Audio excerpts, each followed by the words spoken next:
Hey guys welcome back to my channel blog with Piu. তো আজকে পিউ শরীর খারাপ বলে আজকে ইন্ট্রোটা আমি করছি। আর ওর প্রেগন্যান্সিতে প্রথম দিন থেকেই ওর প্রবলেম। তো আজকে ঘরে হয়েছে কি ছাট আর ঝিঙে ভাজা। ছাট বলতে গিলে মেটে, ছাট না না গিলে মেটে, ওটা গিলে মেটে।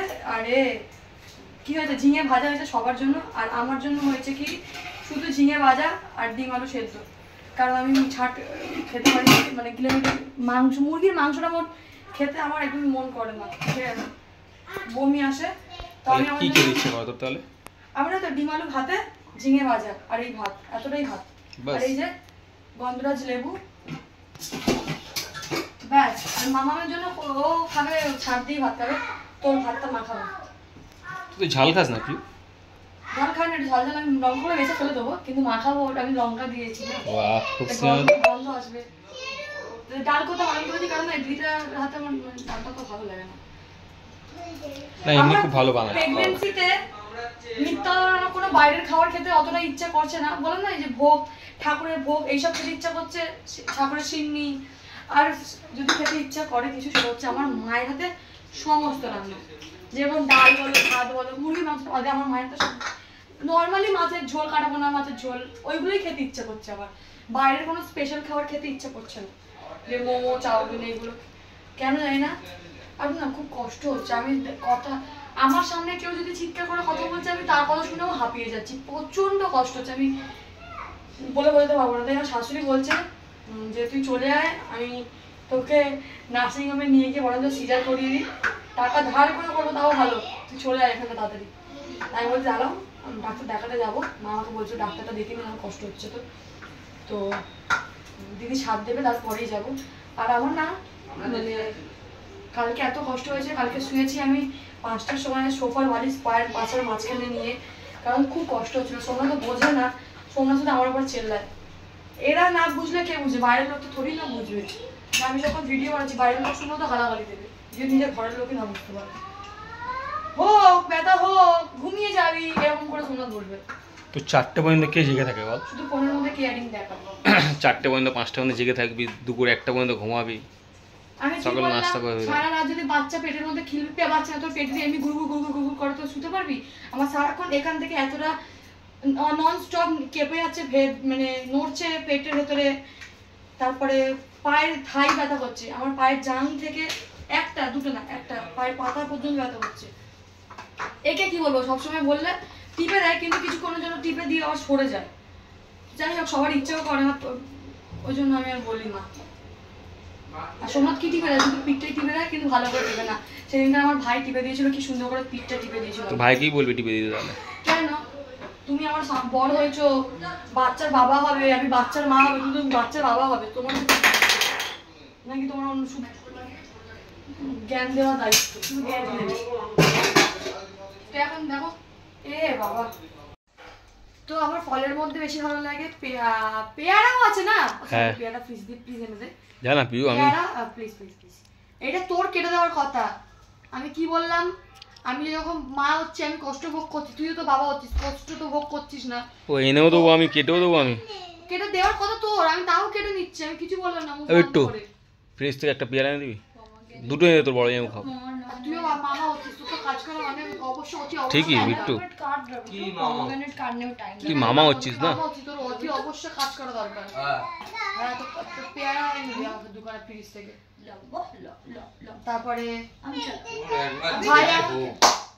ভাই আমাকে না খুব সুন্দর পিঠ আর কোমর কাঁধ খুব সুন্দর করে টিপে দিয়েছে, কিন্তু বারবার বলা যায় না, লোক হাতে থালাইকে করেই ভুল করলাম। না আমি করে দেবো, খালি আমাকেও দেখতে হবে না। আমার দেখতে হবে মানে, ও 3-4খানা গার্লফ্রেন্ড, ও সবাইকে নিয়ে আসবে ঘরে, আমার দেখতে হয়েছে। আর মায়েরা না আজকে শরীর খারাপ করে দিয়ে কমিয়ে দে। মায়ের আজকে স্কুল থেকে এসে হঠাৎ খুবই জ্বর হয়েছিল, খুব কান্নাকাটি, তো থামছিলই না। তারপরে এখানটা এসে আচ্ছা, এর অনেকগুলোই গার্লফ্রেন্ড আমার দিকে দেখা, অনেকগুলো গার্লফ্রেন্ড, তার মধ্যে দুটো দেখতে ভালো, দুটো কথা একদম ভালো দেখতে না। আর সাউন্ড আসতে কম হচ্ছেই না, চিল্লাচ্ছে না, একটু হ্যাঁ। আর দেখতে একদমই ভালো না। আর যে কটা মেয়ে ফটো দেখানো, সব কটা ফিল্টার লাগানো, 4টে করে ফটো, 4টে করে এমন ফিল্টার লাগানো, তুই ফিল্টার দেখতে পারবি না। একটা গার্লফ্রেন্ড না ভাই, একটা গার্লফ্রেন্ডের ফটো এতে ইনস্টাগ্রামে স্টোরিতে লাগিয়েছে, একটা গার্লফ্রেন্ডের ফটো হোয়াটসঅ্যাপের এতে কি বলে এটাকে যে টাইপ করে টাইপ ওতে কিপ্যাডে লাগিয়েছে। ওইটা তোরা রুম যাই বাবু বল বাবা ভুলভাল কথা বলিস না। হ্যাঁ আমার না মিথ্যা দোষ দিস না। তো তুই আপেলটা আনতে গিয়ে চলে আসিস, শুনি তুই যদি ভুল করিস নি চুপ করে থাকবো। তো করিনি তো আমি, তুমি বলো যায় যাবো। আমার আর ফটো দেখাতে পারিস? ফটো দেখাতে কি পারি? पानी कौन नहीं मारा फोटो दिखाते पानी। टॉयलेट कौन गया था ও যে ফোনে যে হ্যাক গুলো হয় না, হ্যাক ট্রাই করছে কিন্তু কিছুতেই হবে না। আজকে রোজ খিদে যাবে যে হ্যাক ট্রাই করছে কিনা বল না। हैक ट्राई नहीं हम ऐसे ही दिए जो नहीं आता उसको नहीं करना चाहिए। तो यहाँ पे राहुल जी अभी हो गया गुस्सा और मेरा साला जी तो मार खाएगा अभी। তোর মেয়ে তো কাজে इतना बकबक जो कर रही थी, क्या बोली थी? नहीं आता है, नहीं होता है, इतना भर गया इतना जल्दी। तो इतना काटा क्यों? तो तुम नष्ट किया है। नष्ट किया है। जबरदस्ती कुछ भी मतलब तुम्हारी बहन को जीतने बोलने में जीतना है और कुछ नहीं करना है। अरे राहुल हम तुमको सपोर्ट करेंगे बस। मेरा सपोर्ट मेरा वोट हमेशा तुम्हारा तरफ हमेशा रहेगा। दोनों बहन को अपने आप को ऐसा दिखाना है कि ये लोग हमेशा सच रहती है और सामने वाला इंसान कभी हम तुमको उस दिन क्या बोले, हम और तुम क्या है? और साला के लिए कुछ बता दीजिए। अच्छा साला का भी 4 गर्लफ्रेंड हो गया, साला का कोई टेंशन नहीं है। अरे बाद में एक ही बार कर लेना ना, गिर जाएगा तो। तो हम कितना सुंदर से कर रहे थे बोलो, ठीक इसका हाल खराब कर दिया। मेरा एक श्वास ले लो তো পিউ এখন আমার জন্য পানি নিলে, এখন চা হ্যাঁ তুমি তো চা খাচ্ছ, একাই খাবে। আমি চা খাবো। আর আমার জন্য বানিয়েছিস একা? ও আমার জন্য বানায় না, বানায় খালি রাহুলের জন্য। আমার বড় মাকে কোনোদিন খাটায় না, এটা সত্যি সত্যি। ওর খেতে ইচ্ছা করলেও আমাকে বলবে না, নিজে করে না সোমনাথ, এমনই। কিন্তু আমার বাবা गाइस तो আমার अभी हम लोग বসে सब चैलेंज সহ্য करने করতে वाले পারে हैं না, আমার क्वेश्चन সহ্য ट्रेनर করতে तौबा পারে না। तौबा वाला पे বসলে हम এটা पहले করো, स्टार्ट ওটা करते हैं, ठीक है? नहीं, थोड़ा इसलिए दूसरा- अभी एक मिनट, हाँ, एक मिनट, वो वापस करेंगे। আর এখানে দেখো पहला প্রশ্ন मैं তোরা करता हूँ। তবা তবা তবা তবা বলে। अन्ना से एक बार करो, एक बार करो। আর पर सोमनाथ तो करते करते चल जाएगा तो तुम करो। मेरा तो ये चाय आज तुम ओ करो। बाबा चाय तौबा हो गया। जल्दी करना। ये पानी लगा। आज तुम आ जल्दी। তো ঘুম থেকে উঠে আমি খুব দেরি করে তো ঘুম থেকে উঠে খেতে জানো, কিন্তু উঠে আমি কিছু খাই খেতাম না, একবার ভাত খেয়ে নিতাম, বা যদি জল খাবার খেতে ইচ্ছা করতো তবে খেতাম। আমি বলেছি আমি বাদাম পাতার মতো খুব খাই না, শুধু ডাবটাই খাই। তো শরীরের ভেতর থেকে এমন দুর্বল হয়ে যাচ্ছি, তো আমরা খেতে বাধ্য। আমি এখন সোনাদ আমাকে ফল কেটে দিয়েছে, বাদাম দিয়েছে, যার মধ্যে আমি এটা একদম পছন্দ করি না, এই বাদামটা তেতো বাজে খেতে, আর এই শশাটা। খালি পেটে ফল খেতে পারবো না, আমরা দুধ আর বিস্কুটটা খাচ্ছি, খেয়ে ফলগুলো খাবো। শরীরটার মানে জোর জবরদস্তি, শরীর এত খারাপ যে আমাকে খেতে বাধ্য। আর প্রেগনেন্সিতে এগুলো খাওয়া তো ভালোই, আর আমি চাইবো তোমরাও খাও। আমি মাদার হরলিক্সটা খেতে পারি না বলে আমি এমনি নর্মাল হরলিক্স দিয়ে দুধটা খাই, নাহলে শুধু দুধ আমি খেতে ভালোবাসি, কিন্তু মাদার হরলিক্সটা আমি খেতে পারি না, ওটা খেতে তো আমার আরও বমি হয়ে যাবে।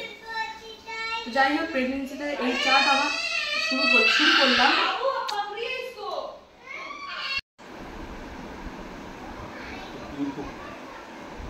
কোমরে ব্যথা করছি, সকাল থেকে খালি পেটে ব্যথা করছি, বলছি পেটে ব্যথা না, এই যে হাই তুলছি তো যেন কিরকম যেন খিচ লাগছে আমার, সে বুকের ওপরে ভারী কিছু চাপিয়ে দিলে যেরকম হয় ওরকম লাগছে, হাই তুললেও ওরকম মনে হচ্ছে, সে অস্বস্তি, পেটটা যেন ভারী।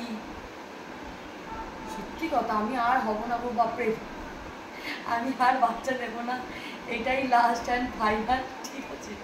প্রথমবারে এত কষ্ট পাইনি তো, দ্বিতীয়বারে ধোকা খেয়ে গেলাম আমি, আমাকে চুপকি মেরে দিল।